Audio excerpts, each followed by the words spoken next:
We want to make sure this is clear. Children do not die from COVID-19 at the same rate as adults, but they're not completely safe either. The CDC reports more than 450 kids under the age of 17 have died after getting sick with COVID since the start of the pandemic. That's less than 1% of COVID deaths in our country, but still something that we can't ignore. Meanwhile, the Delta variant is by far the most dangerous for kids so far. We've already seen evidence in our community. Golisano Children's Hospital is treating 11 kids today.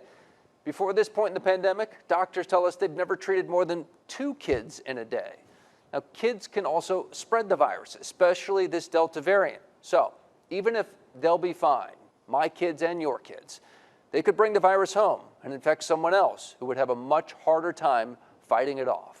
Maybe you've heard parents against masks are concerned their child won't get enough oxygen if they wear one, or even claims that carbon dioxide could get trapped inside a mask and poison a child.